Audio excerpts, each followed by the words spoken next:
You're watching HuffPost Live. I'm Caroline Modaresi-Tirani. Grammy Award-winning artist R. Kelly just released his 13th album, The Buffet, and after the album was released, he asked fans to support him and his fellow artists. Take a look at this. And I'm just being real with you guys. We have got to support each other. It's not about R. Kelly album Buffet, although that is the subject matter. But I'm trying to use this subject matter to, affect all subject matters, to hopefully bring us up. And as I said in my other message, if you don't buy the album, still support each other. And joining me now is the artist himself, R. Kelly. Thank you very much for being with us. Oh, man, thanks for having me. So, 13th album, what were the influences behind this record?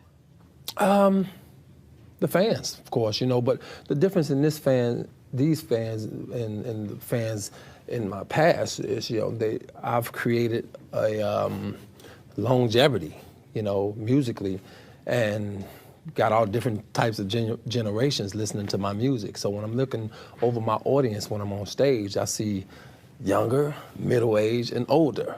So in order for me to satisfy those different generations, I had to come up with something, and Buffet was it, all different genres of music to feed different genres of people. Well, you said multiple generations. I've got a comment here from one of your fans who's watching us live. Share the Love says, I love the entire Buffet album, but one song stands out, Wanna Be There. Will you do more songs with your daughters? There are multiple generations of Kelly on this album too. Well, I don't push my kids any way, but she's definitely been bitten by the music, and she's got the bug. And especially being in the studio with me and me being able to show her for the first time little tricks you can do in the studio to cut through time-wise and saving a lot of time, and little tricks to do with your voice and how to bring your voice out and things like that. She definitely want to get back in the studio, so I'm looking forward to doing whatever she wants to do in that studio. Is it difficult as a dad being in the studio with, your kid? Do you treat her differently than you would, say, another collaborator? No, and that's just the thing. I'm such a perfectionist, man. I treat her the same as I treat anybody else. Oh, you gonna hit this note. You gonna get this right, because my name is on this thing as well. So, I'm very hard in the studio, but at the end of the day, you're gonna have something that, people are gonna feel and they're gonna remember it for the rest of their lives.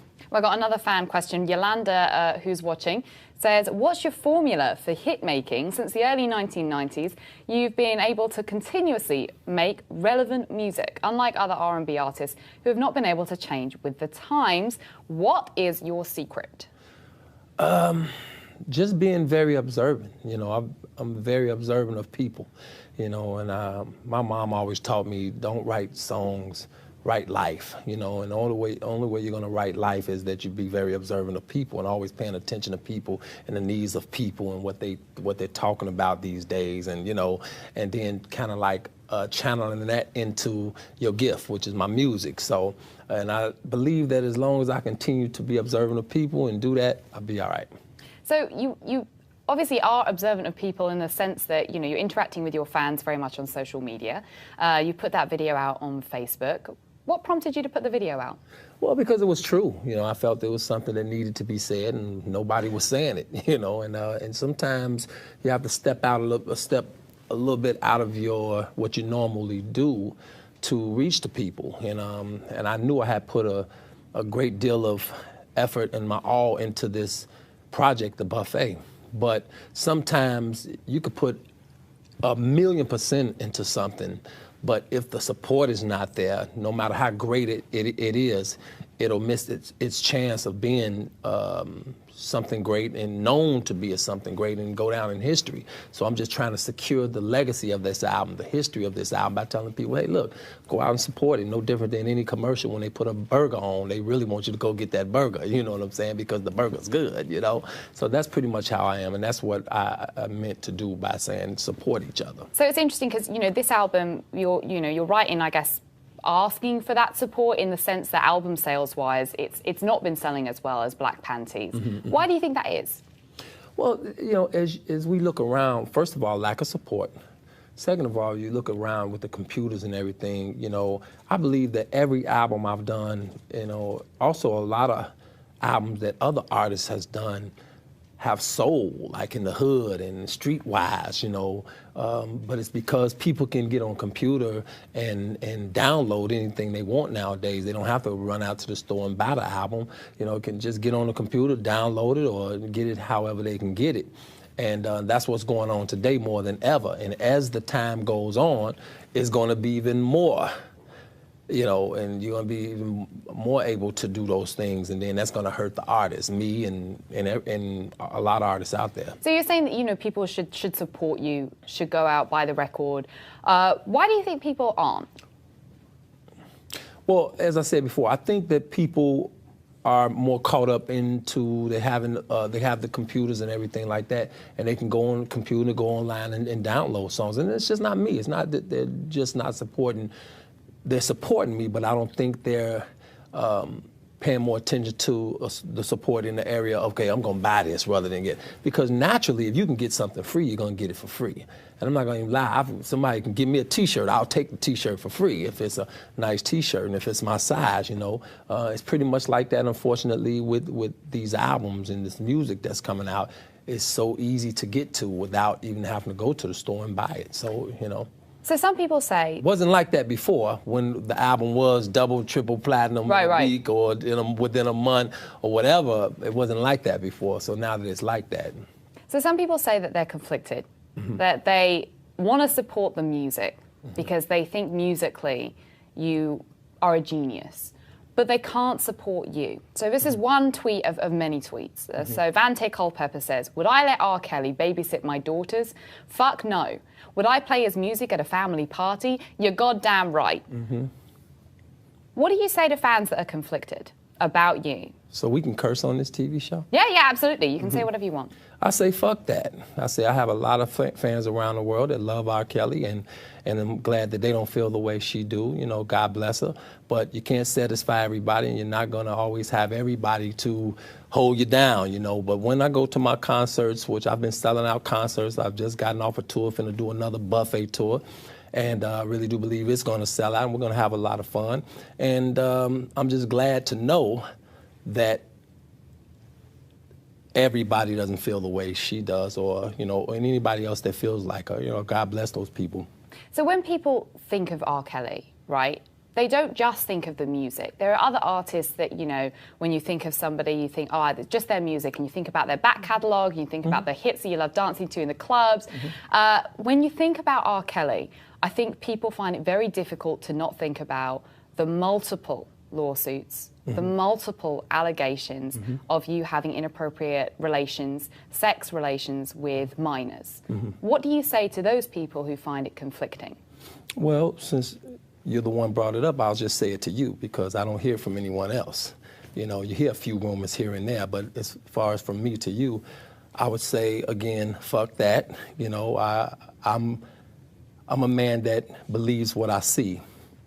And everywhere I go, from malls to restaurants to tours, sold-out tours, overseas and back, and everywhere I've been, and I'm a man who has been around the world a few times, multiple times, and everywhere I've been, I get nothing but love. Now, unless all of those people are tricking me and acting when they see me come in a concert, and somebody's behind there with a sign that say, okay, everybody scream, we love you. Unless so, well, no, I'm not finished. Let me answer the question. I was just going to say, Let me answer your question. I was going to agree with you and say that there isn't You can't anything. agree. I have not finished. Okay, so how can you agree? No, finish your question. You cannot finish, and you cannot agree with something that is not finished. So let me finish. So unless that sign is held up, and people are saying, okay, scream, here he comes, like it's a surprise birthday party or something, I'm going to believe what I see. Now, when I start to hear what I just heard you sit here and say to me, when I step on that stage, when I step, which is my office, which is my interview room, if I hear what you just said from 20 to 50,000 fans, I will never show up to that venue and any other venue again. But until then, I'm going to continue to do R. Kelly.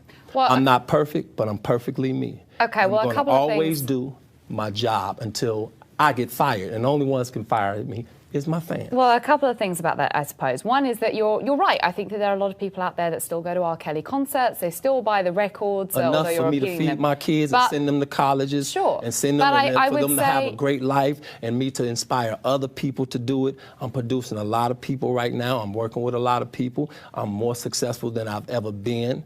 I don't know where you're getting your information from, but I'm a very successful man. I'm a very talented person, and guess what?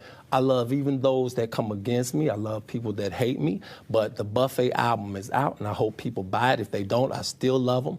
A couple of things. I'm not disputing. I don't think anyone is disputing your success as an artist. I mean, in the introduction, we led with you know, the Grammy wins, the number of records. Hang on one second. Sorry, I'm going to just speak for a moment because I've given you a chance as well. Period. So I've got. You asked every time I do an interview, sometimes the people that I'm interviewing with dispute me, and they'll make up that other people are disputing me. Of course, you're never going to be able to satisfy everybody. There's always going to be some negativity. There was negativity before I have my a couple past. of tweets when I first here. came out with Honey Love, there was people that was coming at me, because of my lyrics and didn't want me to sing certain lyrics. And even on stage, I've had those things. We're going to be speaking past one another. But I love the world. I have nothing against anyone. I mean, you buy the album or you don't buy the album. You come to the concert or you don't come to the concert. Most of the times you won't be able to come to the concert because most of the time the concert is sold out, and we have a great time with a bunch of hits, a bunch of music, and people get to roll down memory lane with me, and then I get inspired by that, and I go into the studio and I create another album. I have nothing against you guys here. You guys are wonderful. You got to do your job. I respect that. If you don't get something juicy, then your television show is going to be cut off and you won't have a job. So I